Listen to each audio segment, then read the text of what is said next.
Swayam Prabha. Digital India. Educated India.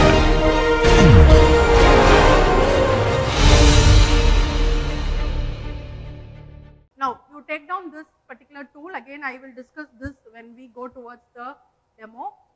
Netcraft. Netcraft, you can give Netcraft in Google. Go to the official website of Netcraft. You need to create a site report. This is mainly used to, what type of footprinting are we talking about? Website footprinting. To collect lot of information about a website, you go to this particular website, Netcraft. It will give you all the information about the IP address, the provider, right? So even the server-side technologies, the client-side technologies, which is the service provider, okay? Even the ISP information, it is posted on which service provider. All this information will be given to you if you use this particular Netcraft. It also comes as an extension. You can also install this extension on your browser so that you know whether what the details of that particular website, you can get it, right? So what all information you will get, see here, what all I told, the background of the website, the network related information. Remember I told you the protocols information also will be coming, SSL, TLS information. When this particular website was posted, when it was posted on the internet, when it was last modified, all this information. Similarly, some policies will be there. Every website will have some policies. All this information, and this is very important. Web trackers. You will have the server-side technologies, the client-side technologies, the content delivery network, whether you are using Google CDN, from where you are collecting the information, okay? People usually don't keep their website static. They usually have dynamic mechanisms. They integrate with Google or any other cloud service providers for content delivery, right? And similarly, CMS, content management systems, mainly to update the information in the website, they will use CMS. Popular CMS are WordPress and Joomla. These are some of the popular content management systems. If you are not aware, you can do an exploration of what is CDN, what is CMS. The more information you know about this website, that means you know which part of the website to attack. That's it, right? So are we going to attack the CDN? Are we going to attack the CMS? Because we cannot find out, remember in footprinting, we should find out the attack area. We should find out where we are actually going to attack in the website. Sometimes, see, now assume that you have some, okay, assume ssn.in is going to be the home page of the SSN website. People will not directly attack on the home page because it will be very secure. They will go on crawl and go to the sublinks of the particular web page and see where all vulnerabilities exist. Because security will be definitely more in the home page of the website. So that's where we call it as crawling. Crawling and going to the sublinks and finding out some more information to attack, right? So again, see, they will use some web statistics like web analytics collection.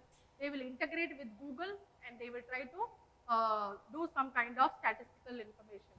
So all these, make a note of it. The particular online tool is called as Netcraft. You can give it in Google and you can collect information. Okay. One more popular tool, very similar to Google's search engine, is Shodan. Take the name, okay, Shodan. If you type, I will advise each one of you create an account in Shodan and then do lot of searching in your tool, okay. So Shodan is not similar to Google. It is called as a web crawler, mainly to collect lot of information about the servers, the camera, the printers, the routers, and these are all information I want to collect, because these, if I collect this is going to be footprinting, yes or no, right? So you see here, Shodan works with filters. For example, if I give city Chennai, in Chennai where all some port is open, if I give port 139 and city Chennai, where all Chennai devices have the port 139 open will all be listed to me as out, right? So similarly, country, if I give country IND and give city Chennai, then it will give me the list of devices which are present in that particular device for a particular search, right? Geo means the coordinates. You can give the latitude and the longitude and collect some information. Then you can give the host name. See, a host name Cisco. I want all Cisco devices to be known to me. So I will give the host name. Similarly, net. Okay, so you want to know based on a particular, this is classless intra-domain routing. You give the IP address and then search, right? And then OS, you want to know how many people in Chennai are using the Windows operating system on a particular platform, right? So then you can give the OS as the keyword. Then you have ports. What ports are actually open? Yes, you can do that, right? So, and then before or after, before this point, what was happening, after this time, what happened on a particular host. So all these are filters. So you have lot of GitHub links. If you give GitHub Shodan, you will go and collect lot of information on how to use that website in a proper manner. So you create an account in Shodan and try to do lot of searching, scanning, and try to collect some information. See how attackers will use. I will give you one example. They want to know how many CCTV cameras in Chennai are working. Okay, so they will first give CCTV as the keyword, city Chennai, and they will collect some information. So it will give the IP address of all those CCTV devices. Like this, attacker will try to collect lot of information, right? Then this is how Shodan looks like. So if you open Shodan in your laptop, this is how it will look like. This is your search box. You can go and give some information here. Yes. No, this is an online tool. Anywhere it will work. Okay. So whatever I am discussing about website footprinting is on online tools. It will work on any operating system, right? So this one, you put the filter here. Whatever filter you want, you can put here. You can try to collect some information, right? See here. So I give port number and I gave JSON. So this is actually the keyword which I have typed. That means the devices which are having the JSON data coming in this particular port, all these devices which will be listed all over the world. Why? Because I did not give any city or country. If I give the filter properly, it will give me only those limited results. So you can go and collect the information again, and you will, once you click on this particular IP link, you see this red one. So when you click on this one, detailed information of this particular device will be given to you. Okay, so yes.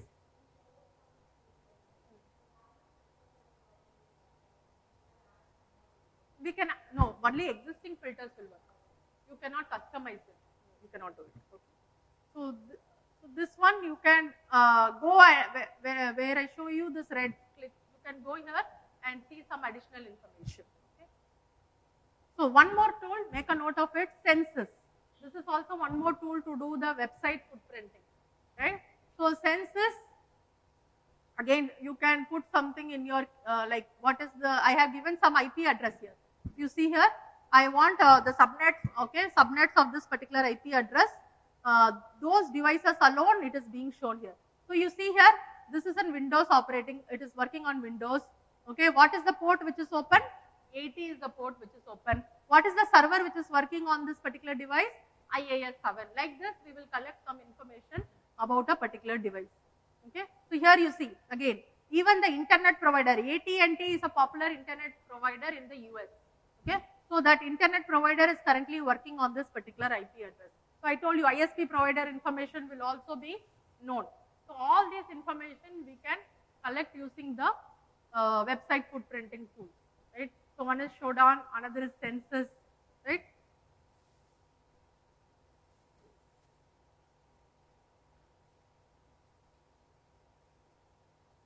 So before going to scanning is our next stage of ethical hacking, right? First stage is footprinting.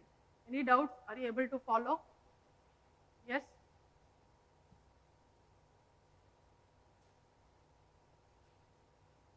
So we will start the scanning. Before that,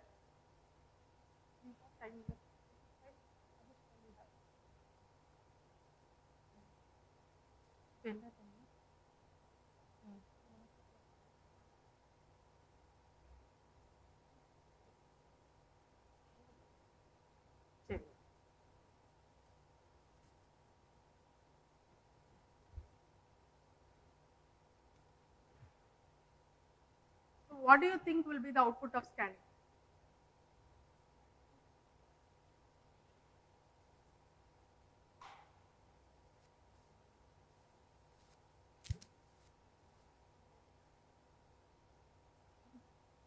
scanning is which stage of ethical hacking? Second stage, right? We have done with the footprinting. The main purpose of scanning is to identify what are the hosts which are running, what are the servers which are running, right? The presence of security devices like routers, firewalls, and any other devices, right? Because I told you what ports are open. So let's see some examples here, right? So a general network scanning will have three main objectives. The first objective is you want to know, as clearly pointed out by her, only when the device is on, I can do anything with that particular device. So you should first find out whether the device is live, it's running, right? So the server at 192.168.60.31 means the server is currently up and running, right? So this is the first objective of scanning. You want to find out whether your device is running. Then once you find out whether the ports are open or closed. Now for this particular machine, for this particular server, what are the port which are running? It is port number 23. So TCP port 23 telnet is running, right? The third main objective is to identify which vulnerability is existing on the service. Like telnet service is clear text and may have vulnerabilities published. Now what do you mean by this statement? Whenever you have anything in the readable, it is going to be vulnerable to cyber attack. So that's why we use encrypted, right? So FTP or any other protocol, it is advisable you should not send the data in readable text. Otherwise, there may be a vulnerability. So if you say that this is going to be a port, okay, but it is not encrypted, definitely there are some vulnerabilities, right? Now, what we will do is, so you understood what are the three main objectives of doing a scanning, what all you will determine, whether the device is up and running, what are the ports which are running, whether any vulnerability exists on the particular service. These are the three main objectives you will identify. Once you identify this, you should do some kind of port scan. Now what is port scanning means? See, in some countries port scanning is prohibited. You cannot come and scan on my system. I will not allow it. Like she told, right? You can identify the service which is running and get my data. But some countries, they allow it. They allow the scanning. So it should be good. It will be good if you get permission before you scan. See, I want to scan your device. Give me permission. That's an ethical way of scanning and collecting the information, right? And next is only scan what you are 100% sure about. If there are some 10 systems, you got permission for 10 systems and now you are scanning for 20 systems. That's not correct. Whatever you are sure about, you scan only for that particular systems, right? Now, understand the concept of open, closed and filtered. So, ports are of three categories. Port can be open, port can be closed, port can be filtered. Open means it allows to send the packet. Closed means I am not working, I am not running, so I am not allowing to send the packet. Filtered means some firewall is present in that port, so it's not allowing to the packet to go inside. So ports can exist in three different states: open, closed and filtered. Okay. Then, so you should understand the TCP flags, right? Any communication is of two types. One is connection oriented, another is connectionless. You use the TCP mechanism, you use the UDP mechanism, right? So when you use the TCP mechanism, you should know what flags are being sent.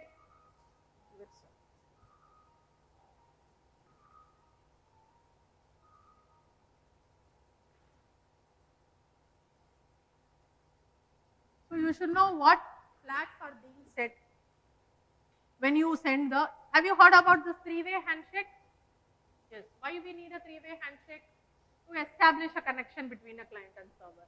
Once the three-way handshake is complete, then only the real data communication starts, right? Unless the three-way handshake is not complete, the attacker has the highest possibility to get inside that connection, right? So three-way handshake is a good way of understanding that the server is responding and he is a legitimate person.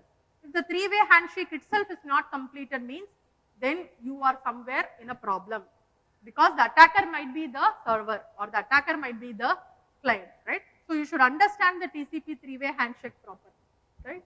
So now let's, as I told you, the two types of communication, what are they? One is connectionless, another is connection oriented. UDP is an example of connectionless and TCP is an example of connection oriented. So, whenever you are using TFTP, okay, that means it is more secure because it is going to be transmitted in a encrypted manner, not directly, it will not be in readable. Similarly, DNS, DHCP, these are all some examples of what? These are all examples of UDP communication, right? Similarly, TCP, your HTTP, all other are examples of TCP communication. So, you should know what type of protocol actually you are using at the transport layer, at the application layer. So, network basics is very important, then only you can collect the information accordingly, right? So, we will see about scanning in detail now. So, scanning means you want to identify the target, right? So, like mostly we will send an ICMP packet. Whenever we want to collect some information, we will send an ICMP packet. What is ICMP stands for? Internet Control Message Protocol, right? It is a basic echo request and an echo reply packet, which you send it for a pinging, right? By which you collect some information from the server, right? Now, when you get a return type, you collect lot of information, right? So, the payload of an ICMP message can be anything. It can be a ping sweep, means you want to collect lot of information on the complete subnet of network, right? There are 24 systems on a particular subnet. All the host information on that subnet, if you give a ping sweep and give the subnet name, all the information can come. You need not scan individually every system on the subnet. You got it what I am trying to convey, right? All the information collectively you can accumulate and it will give you in the tool, right? So, now you have lot of tools to perform this. You have some tool, ping sweep can be done with some of the languages like Bash script or PowerShell Windows. You can also use advanced IP scanner, Angry IP scanner. I will recommend Nmap. We will do it using the Nmap to do the ping sweep, right? So, as I told you, the easiest way to collect the message is to send an ICMP echo request packet, right? So, you send an ICMP echo request packet and whenever you get some return type, based on that, I will try to find out what type of data or what type of firewall is there, what type of server is there. So, if you see this example, if I get a return value of 3, type 3 with code 13, that means the firewall is not properly configured. So, every error code will have some description. Based on that, you can find out what is actually happening in that particular device, whether you have a very good firewall, whether you have a poorly configured firewall, what are the devices which are present or residing at the server level can be identified by how? How will you identify? You can use the return value. The echo reply, whenever you get a code value, you can identify, right? So let's see the methodology of scanning. So, already I told you, check for live systems, you can check only for live systems. You can check for open ports, right? You can sometimes scan beyond IDS. As I told you, firewall or IDS will block. It will block the packets. So, that time you need to use some another type of scanning. You cannot use the normal type of scanning.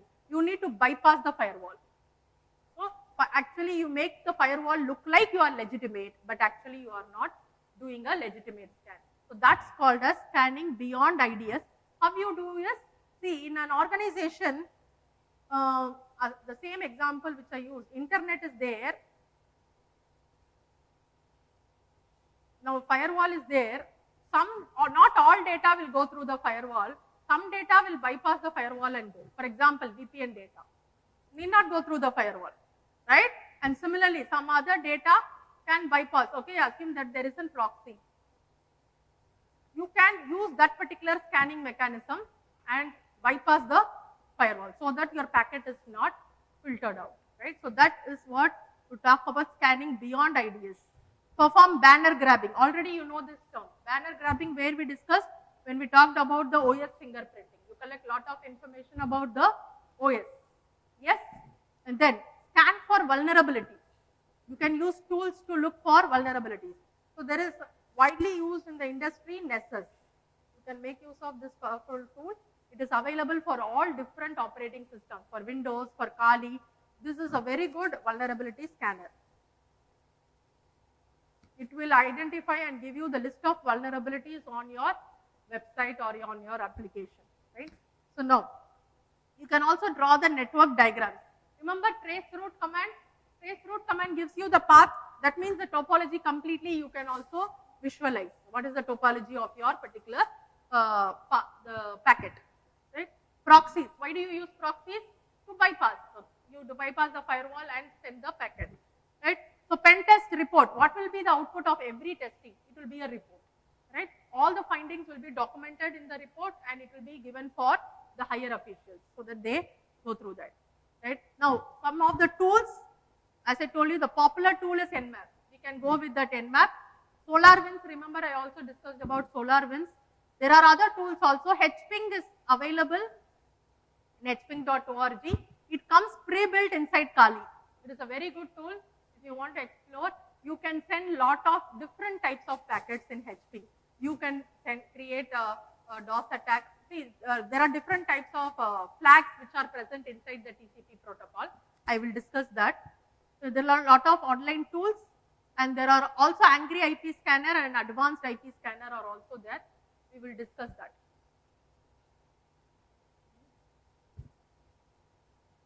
So we will go with the first one. We will go with the Nmap. Now I was discussing about the flags, right? So what do you mean by SYN? SYN stands for synchronizing the sequence number, right? And what does ACK stand for? It is an acknowledgement.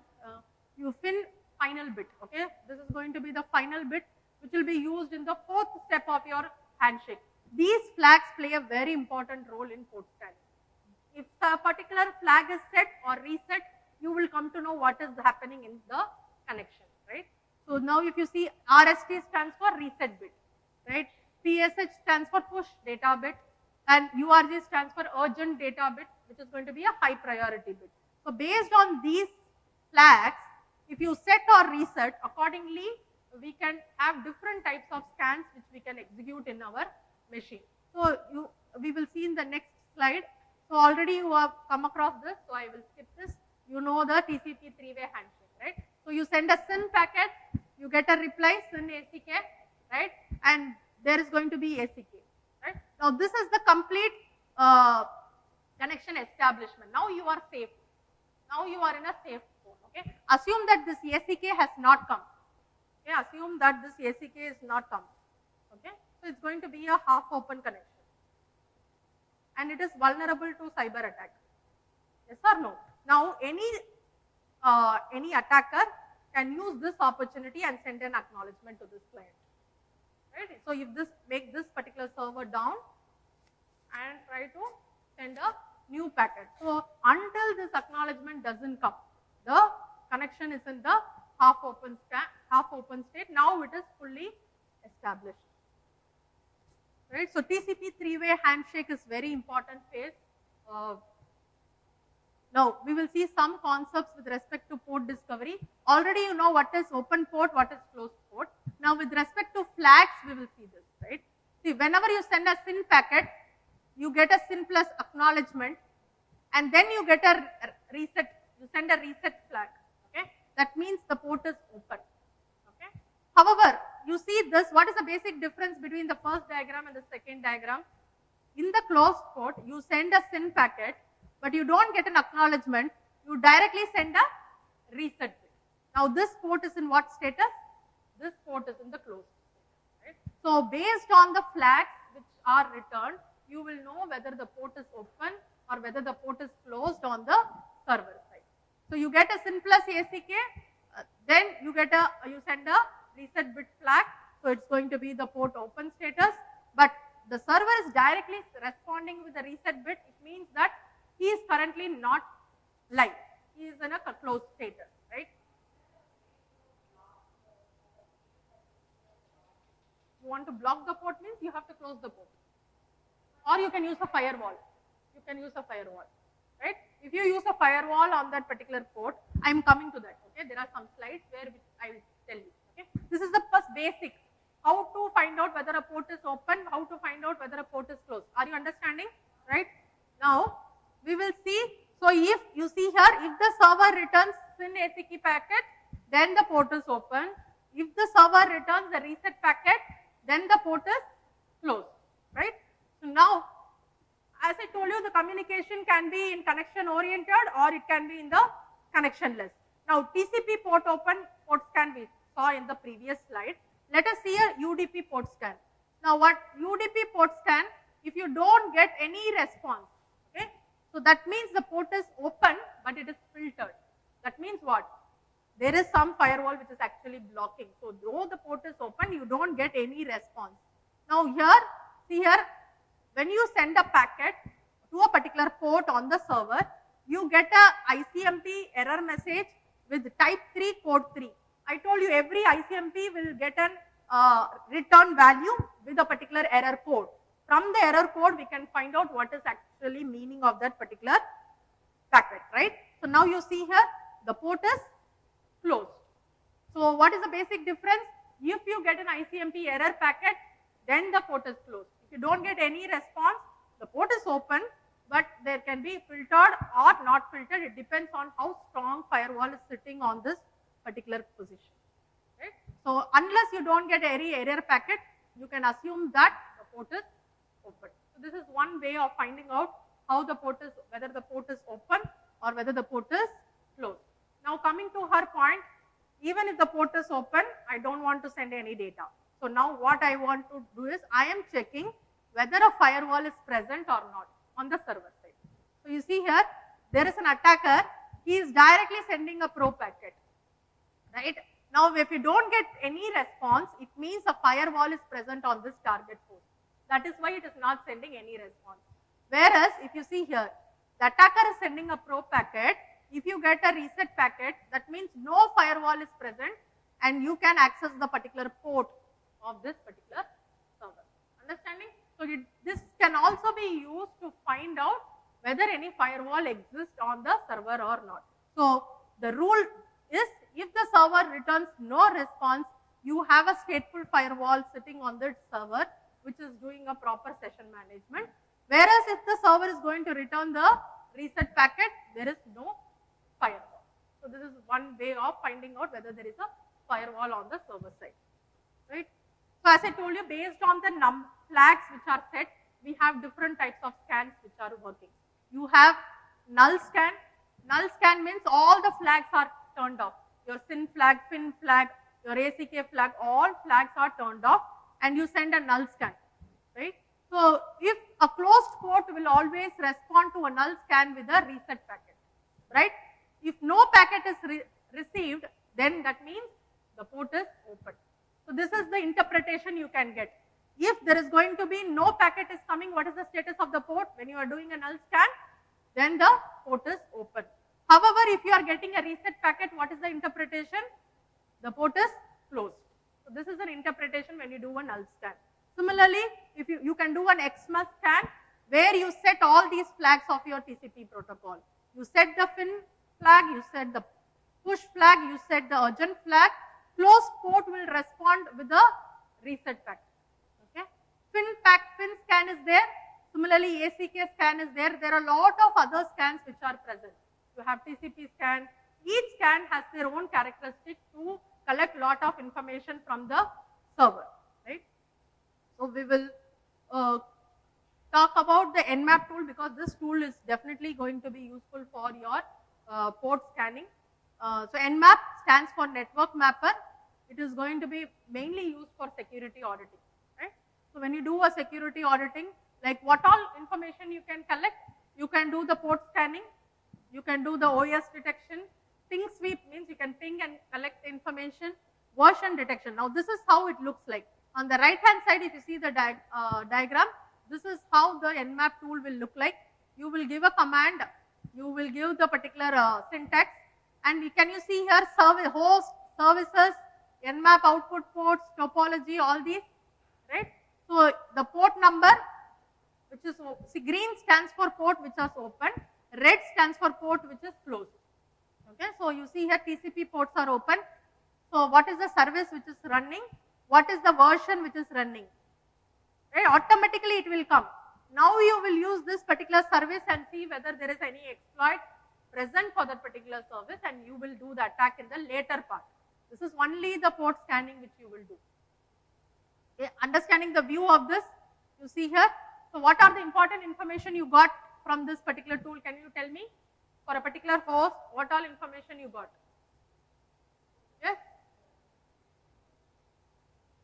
The ports, the protocol, the state, and then the services, the version. So all these only for which are running.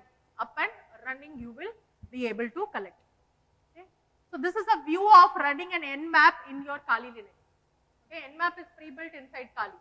Okay? So you can just give the command SV stands for the scan followed by version. Remember, until you don't give V, the versions which are running on the particular IP address will not be revealed. So you give, so you see here, usually Nmap is command line in Kali. It is GUI in Windows and other operating systems. Here you will get a command line. Okay, so that's why all the results are coming. So you see here, 989 closed ports. That means these many ports are not open. So you cannot scan those ports. Only ports which are open you can scan. See here, these ports are open. You see what are the protocols. Okay, you see what is the operating system. It's running on, I told you, right, Kali. They are using a virtual box and they are able to determine what is the Windows service pack version number. Every information will be collected using this Nmap. Okay, so Nmap is a very popular tool to do the scanning, port scanning and grabbing all the additional information. So as I told you, one more tool is HPing. This can also do all the information whatever we discussed. We can perform the firewall testing, we can do the port scanning, network testing, OS fingerprinting, all these again it is available inside the Kali, right? So you can use this. Now towards the end, I told you we will discuss about the data breach investigation report. This is the data which we have collected from Verizon. Verizon is a very popular American wireless network operator. They usually do a study every year and find out which are the top breaches and top incidents. What is the difference between incident and breach? We discussed in the beginning of the slide, right? Incident is going to be a precursor, breach is happening after an incident. So we will see some statistics today. See here, so the credential stuffing attack, you know, right? Phishing, you know, exploiting the vulnerabilities, you know, botnets. These are the popular 4 categories in which breaches are happening. So data breaches are happening in these 4 categories. So again, ransomware is in the top. Lot of attacks are happening in the ransomware with 13% increase. And so you can see, can you see this graph? There is a steady increase in the ransomware. From 2017 to 21, you had a very steep increase in the ransomwares which are happening, right? And the next slide talks about the incident. In incidents, which are top, in breaches, which are top, right? So what is action vector? The path which is taken to execute a payload, right? So you see here, hacking is on the top, web application hacking. Then you have the email, then you have the malwares. These are the top 3 action vectors, right? Similarly, action varieties, which is the top type of attack, DOS. Denial of service leads the action variety in incident. Followed that, you have a backdoor. You know what is a backdoor? You get a backdoor entry and then do an execution on the vulnerable system, right? And these are ransomware also stands on the 4th slot. So these are some of the statistics which I have collected. I usually read lot of DBIR of different companies. Okay, you do a homework on Symantec and Verizon, and there are multiple other companies. They release their DBIR every year. 2022 till 2022 they have released. Only when the year gets completed, they will release the next DBIR, data breach investigation report, right? So then we have with respect to breaches, right? So because incidents will happen first, then the breaches will happen, right? So with respect to breaches, tell me what is in the top category? Again, hacking. Web application hacking dominates. Then you have the email. Then you have some kind of error, right? Followed by some software hacking. And with respect to action varieties, you have stolen credentials, you have ransomware, you have phishing. These are some of the top action varieties in breaches, right? So this investigation report is very important. One of the recent cyber attacks which I have come across is called as Buhti. This is a new ransomware which works on executing some payloads on the remote machine, right? So try to, this reference I got it from Symantec. As I told, Symantec, many antivirus companies, they do a lot of research on finding out what are the recent cyber attacks, and they try to develop a patch or they try to develop a signature to mitigate that particular cyber attack, right? So you can go through this. Again, what is the idea behind ransomware? Encryption, right? You encrypt the files and then demand a ransom amount of money from the victim.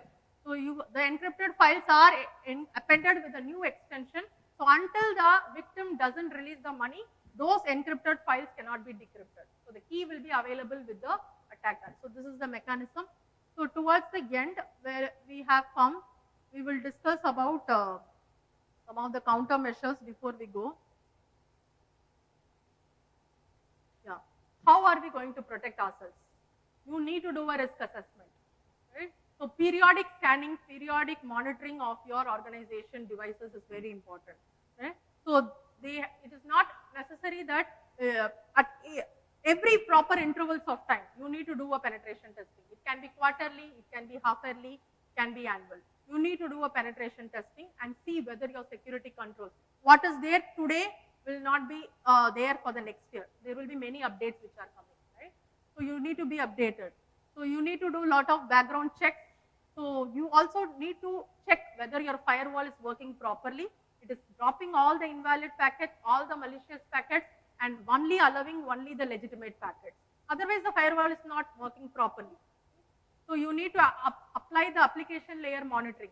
See, we were talking about TCP and UDP. It is at the transport layer, right? Even at the application layer, you have attacks. Okay, at the HTTP, at the email, these are all application layer attacks. You need to have proper firewalls which are working to monitor the HTTP traffic separately or the email traffic separately. So again, we need to use some intrusion detection mechanisms to identify. As I told, port scanning should not be allowed for everybody. You get permission from me and then do the port scanning. Otherwise, the IDS should block that particular port scanning, or the firewall should block the port scanning, and the connection should get terminated. This is a proper countermeasure, right? So these all countermeasures should be employed by the organization. Then it is going to be a secure organization, right? So with this, we will close. Hackers? They can, yeah, they can bypass. They can use some bypassing mechanisms and they can do it. Like, yeah, they do it. See, that's what I told you. No, if you go with companies like Cisco, they have very robust firewalls. They cannot be bypassed. They have very good signature mechanisms. But whereas some small startups, when they use new firewalls, they are not that much stronger enough. They are not that robust.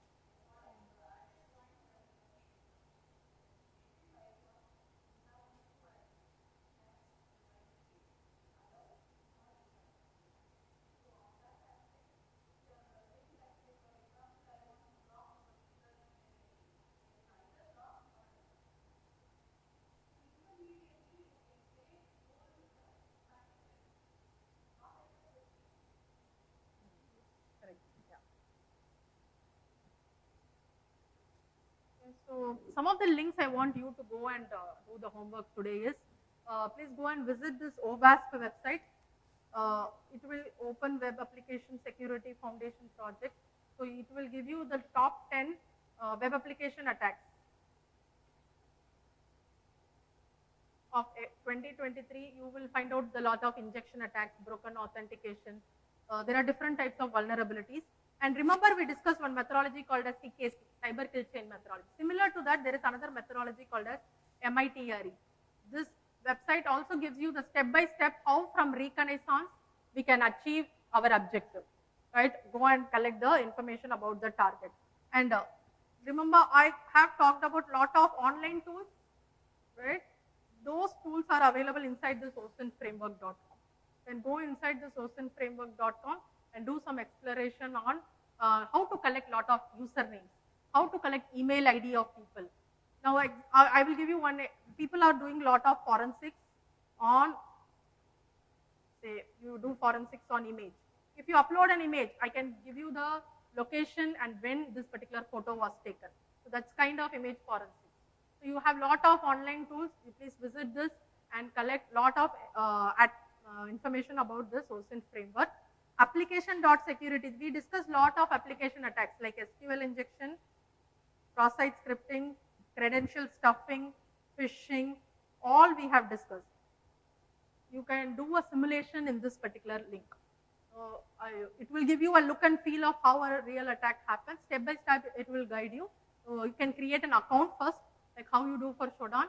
Create an account for application.security and try to work on all these simple web application attacks. Right?